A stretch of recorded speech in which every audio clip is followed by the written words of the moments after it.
ibu sebagai seorang perempuan, sebagai seorang istri wajar pengen diperhatikan oleh suami, pengen dimanja, itu wajar banget, itu sangat sangat natural ya, sangat wajar, normal. Tapi Bu, ingat kita tuh muslim, kita tuh muslimah. Jangan pernah gantungkan kebahagiaan kita, harapan kita pada makhluk. Jadi secara manusia biasa, wajar kita berharap pada makhluk, secara manusia biasa. Tapi kita bukan manusia biasa, Bu. Lalu apa? Superman, Wonder Woman? Bukan. Kita manusia yang punya iman. Sehingga iman inilah yang membedakan manusia biasa dengan manusia yang beriman. Iman itu ketika orang menyikapi A, kita B.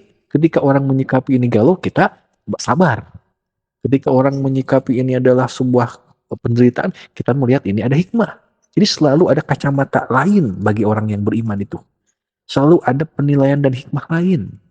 Nah, salah satunya adalah orang beriman tidak menggantungkan kebahagiaannya kepada makhluk. La ilaha illallah. Dia tidak menggantungkan ketenangan, kebahagiaan pada uang, pada harta, tahta, jabatan, pasangan, suami, istri, anak, tidak. Kebahagiaannya hanya gantungkan kepada Allah. Kalaupun tidak ada manusia, tapi kalau Allah ada, dia akan bahagia. Tapi kalaupun manusia banyak manusia, tapi Allah nggak memberi kebahagiaan. Jadi yang ngasih kebahagiaan siapa? Tapi kan kita butuh manusia, iya, tetapi kembalikan kepada Allah. Nanti Allah yang atur, Allah yang akan gerakan siapa yang akan peduli kepada kita.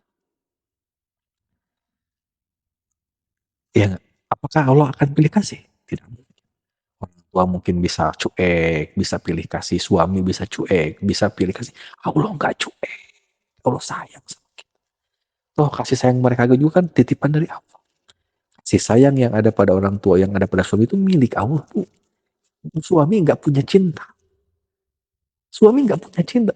Cinta itu dari Allah. Suami nggak punya uang. Uang suami dari Allah. Orang tua nggak punya cinta. Siapa yang punya cinta?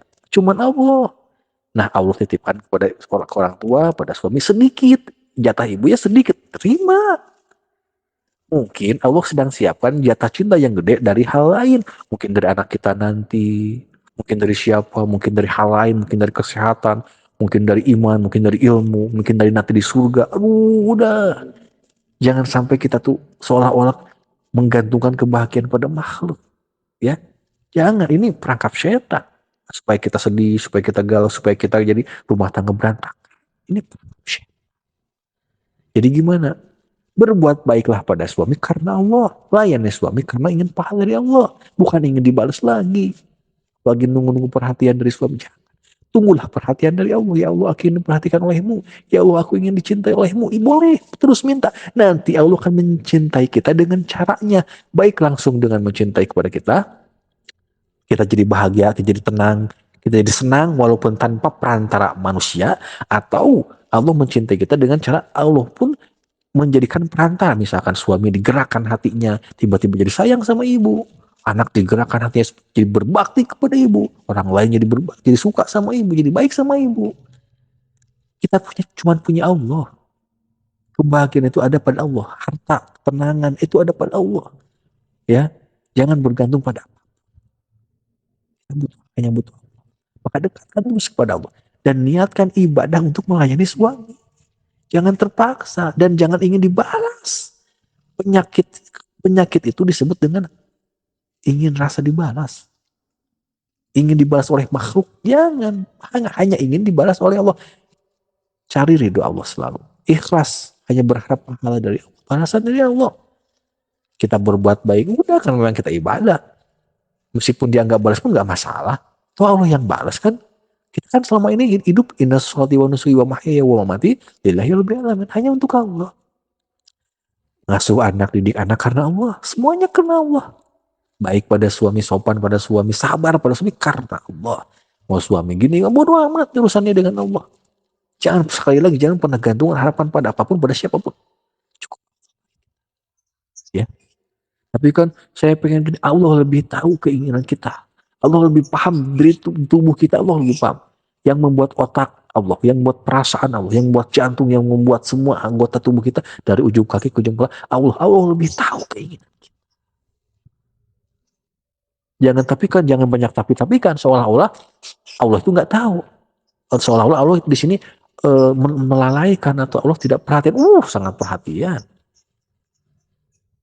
Ya sekarang yang mengatur peredaran darah siapa? Allah. Coba kalau Allah nggak sedetik aja nggak ngatur. Emang bisa kita ngatur? Nggak bisa. Kita mati tanpa aturan dari Allah, tanpa ada sentuhan karunia atau sentuhan keajaiban Allah, kita mati loh. Kita sekarang diatur organ-organ tubuh kita yang gerakan Allah. Yang memerintahkan kalau Allah tidak menggerakkan ya mati kita. Emang kita bisa gerakin jantung? Gak ada orang yang bisa menggerakkan jantung walaupun semenit. Gak ada. Semua digerakkan oleh Allah. Jadi Allah lebih tahu kebutuhan kita. Udah pasrahkan ya sekarang. Mending sekarang fokus ibadah kepada Allah. Dekatkan diri kepada Allah. Jadikan anak sebagai yang pahala. Urus mereka karena Allah. Cintai karena Allah. Didik mereka karena Allah. Berkhidmat pada suami karena Allah. Tapi kan saya juga manusia pengen. Iya nanti Allah lebih tahu. Jadi jangan selalu pengen versi kita kebahagiaan itu. Versi Allah aja. Ya, wa asa an takrahu syai'an wa yaj'alallahu fi khairan katsiran. Bisa saja yang kita anggap buruk padahal baik. Ada kebaikan di sana. Sabar, ini dunia tempat ujian. Setan ingin rumah tangga itu berantakan dengan cara kita berharap pada suami. Memang suami salah, iya, suami salah. Suami tidak perhatian sama istri dalam Islam bagaimana? Salah, ya salah. Tapi juga istri tidak boleh berharap pada suami, berharaplah pada Allah. Gitu. Jadi gini loh. Kita buat baik sama orang. Terus orang tersebut tidak bersyukur kepada Allah. Terus orang tersebut tidak mengucapkan terima kasih. Orang itu salah nggak? Ya salah. Dia tidak mengucapkan terima kasih. Salah. Kenapa? Karena dia tidak apa? La yashkurullah man la yashkurunas. Dia tidak bersyukur kepada Allah kalau dia tidak bersyukur kepada manusia. Harus juga bersyukur kepada manusia dengan cara berterima kasih. Gak punya akhlak nggak kalau orang kita bantu nggak mengucapkan terima kasih? Nggak punya akhlak atau kurang akhlaknya. Buruk gak buruk. Tapi nggak boleh juga kita berharap makanya kamu berterima kasih perlu. Jangan. Urusan hal buruk itu urusannya dengan Allah. Kita mah nggak pernah minta balasan dari dia. Kita akan tetap berbuat baik sama dia walaupun dia nggak baik sama kita. Kita akan tetap perhatian sama dia walaupun dia nggak perhatian sama kita. Kenapa? Karena perhatian kita atas dasar lillah karena Allah. Bukan karena ingin dibalas perhatian dengan dia. Demi Allah. Kita hanya butuh perhatian dari Allah. Baik itu langsung harus perhatian ataupun lewat perantara nanti. Kalau gerakan sebulan untuk memperhatikan kita, udah. Jangan sampai setan membisikkan hal macam-macam kepada rumah tangga kita, diri kita ya. Gitu. Tetapi ini yang pertama Bu ya, mohon maaf sekali. Tetapi nanti apabila ibu merasa ini kemadorotan, aduh jadi madorot nih rumah tangga gini gimana, silahkan ibu nanti mau pilih mau gimana, mau sabar atau mau gimana silahkan. Sabar dengan kelakuan suami sekarang ini silahkan, bagus dapat pahala tapi harus sabar karena Allah. Mau juga saya mau berhenti aja, itu hak ibu, tapi harus benar-benar diperhatikan, dipertimbangkan secara matang. Emang kenapa ingin berhenti, ingin berpisah, kenapa? Misalkan suaminya gitu. Ya kalau memang itu jadi primus silahkan, nggak ada yang bisa ngelarang. Kalau memang jadi madorot, kalau jadi madorot ya udah, boleh menuntut, tapi saya sarankan jangan. Ya, saya sarankan jangan, kenapa? Sabar, ini ujian. Lagian semua sifat laki-laki rata-rata gitu Bu. Rata-rata laki-laki itu kayak nggak butuh pada butuh. Saya kan laki-laki. Jadi kayak nggak butuh padahal butuh. Suka jaim sama perempuan itu, apalagi sama istri suka jaim. Jarang laki-laki yang mama sayang. Jarang. Kalaupun gitu ada maunya, ketika ada maunya baru gitu. Kalau sudah terlampiaskan hawa nafsunya atau terlampiaskan keinginannya, kadang dia cuek. Nah itu laki-laki. Itu ujian bagi para istri. Ya, jadi jangan sampai kaget dengan sifat suami. Emang gitu laki-laki gimana gitu. Waktu pacaran baik, setelah menikah cuek, ya emang laki-laki emang gitu. Ujian bagi laki, ya salah, itu salah. Harusnya kan jangan begitu, harusnya tetap sayang kan. Sayangnya karena Allah. Laki-laki harus sayang karena Allah pada istrinya. Begitu pula kita sabar karena Allah. Dia sayang karena Allah, kita sabar karena Allah. Harus dua-duanya sadar ini godaan setan. Ya, ini semua ujian ya. Ibu misalkan misalkan kalaupun cerai mau cari yang lain lagi, ada ujiannya tetap. Ada ujiannya awalnya baik, bisa jadi lebih parah dari suami yang pertama. Jadi jangan ya, ini intinya apa? Mohon maaf sekali, intinya apa? Walaupun ini intinya apa? Intinya yuk mulai saat ini Tauhidkan Allah. Satukan harapan hanya untuk wa ila rabbika farghab, hanya kepada Allah kita berharap. Ingin dicintai, dimanja, disayangi, diperhatikan hanya sama Allah. Ya, jangan pernah menggantungkan apapun kebahagiaan kepada makhluk. Kebahagiaan kita itu bergantung pada Allah. Jauh dari Allah kita akan bahagia, dekat dengan Allah kita tenang. Ala bidzikrillahi tatmainnul qulub. Makanya pentingnya belajar ilmu Islam, ilmu tauhid itu adalah untuk menghadapi apapun yang terjadi. Itu Bu ya. Jadi ibu doakan terus suami. Agar apa? Bukan mendoakan agar dia baik kepada kita, bukan. Doakan agar dia dapat topik dari agar dia soleh itu. Kalau dia soleh, dia taat kepada Allah, dia pasti baik sama kita. Ya Allah, saya pengen suami baik sama saya. Egois itu mah.